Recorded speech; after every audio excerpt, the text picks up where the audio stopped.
Welcome to Tanzina's recipe. আশা করি আপনারা সবাই ভালো আছেন। আজ আমি আপনাদেরকে খুব সহজেই তৈরি করে দেখাবো নরসিংদীর বিখ্যাত বাপা পিঠা। এই পিঠাটা অসম্ভব মজার, খুবই জুসি এবং খুবই টেস্টি। তো যে একবার খেয়েছে সে আর নর্মাল বাপা পিঠা খেতে চাইবেই না। যেমন আমি এই পিঠাটা খাওয়ার পর আমার আর নর্মাল বাপা পিঠাটা খেতে ইচ্ছে করে না। তো খুবই সহজভাবে আমি আপনাদেরকে তৈরি করে দেখাবো। যদি ভালো লাগে পুরো ভিডিওটি দেখবেন, সেই সাথে একটি করে লাইক দিয়ে যাবেন। আর যারা এখনও আমার ছোট চ্যানেলটিকে সাবস্ক্রাইব করেন নাই, প্লিজ আমার এই ছোট চ্যানেলটিকে সাবস্ক্রাইব করে নেবেন, পাশে থাকা বেল বাটনটিকে ক্লিক করে নেবেন। চলুন তাহলে শুরু করা যায়। তো এখানে আমি 2 কাপ বাসমতি চাল ভিজিয়ে তারপরে ড্রাই করে আবার গ্রাইন্ডারে গ্রাইন্ড করে নিয়েছি। আপনারা চাইলে পাটায়ও পিষে গুঁড়া করে নিতে পারেন। তো এখন লবণ দিয়ে দিয়েছি, আর এখানে আমি দুধ ঘন করে নিয়েছি, তারপর একটু ঠান্ডা করে নিয়েছি দুধটাকে। তো এই ঘন দুধটা দিয়ে আমি এই গুঁড়িটাকে গুলিয়ে নিলাম। তো এরকম হবে, মোট করলে জড়া হবে, আবার হাত দিয়ে আঙুল দিয়ে ভেঙে ফেললে জড়া হয়ে যাবে। তো এখন এটাকে চেলে নিতে হবে। তো আমি একটা চালনির মধ্যে চেলে নিচ্ছি।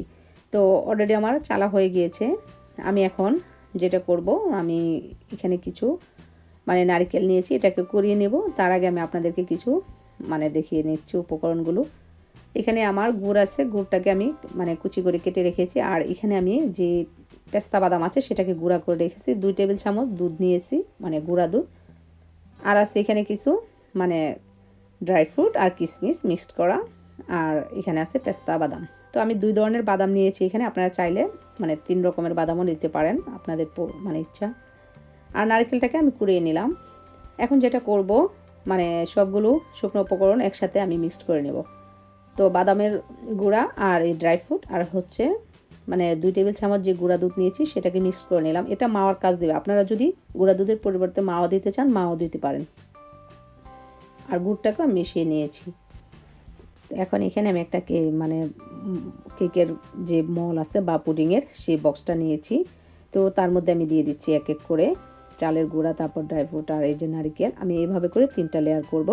আর অবশ্যই চেষ্টা করবেন এই পিঠাটা আপনারা ফ্রেশ চালের গুঁড়া দিয়ে করতে, বা যদি ফ্রেশ চালের গুঁড়ার ব্যবস্থা না থাকে তাহলে শুকনো চালের গুঁড়া দিয়ে অবশ্যই করতে পারেন। তো পিঠাটা একবার হলেও ট্রাই করবেন, এটা অসম্ভব মজা। তো সব শেষে আমি দিয়ে দিচ্ছি কিছু চেরি ফল দেব আমি এখানে। তো আপনারা চাইলে চেরির পরিবর্তে মুরব্বা দিতে পারেন। তো আমার হাতের কাছে মুরব্বা ছিল না, সেই জন্য আমি চেরিটা দেব।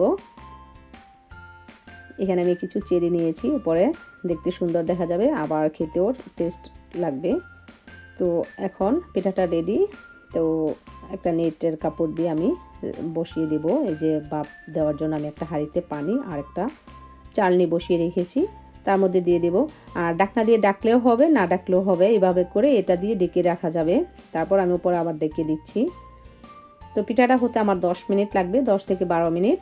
তো পিঠাটা কিন্তু অলরেডি হয়ে গিয়েছে। আমি এখানে 12 মিনিট পরেই এসেছি, এখন নামিয়ে নিব। তৈরি হয়ে গেল আমার খুব সহজেই নরসিংদীর বিখ্যাত বাপা পিঠা। যদি আপনাদের কাছে ভালো লাগে তাহলে অবশ্যই ট্রাই করবেন। আমি মনে করি এই পিঠাটা একবার হলেও তৈরি করে খাওয়া দরকার, কারণ অসম্ভব মজা। পিঠাটা তৈরি না করলে বুঝতামই না পিঠাটা যে এত টেস্টি। তো আপনারাও অবশ্যই ট্রাই করবেন। আর আমি একটু কেটে দেখাচ্ছি আপনাদেরকে কতটা জুসি হয়েছে এবং কতটা লোভনীয় হয়েছে। তো আজ এই পর্যন্তই। সবাই খুব বেশি ভালো থাকুন, সুস্থ থাকুন, নিরাপদে থাকুন। আল্লাহ হাফেজ।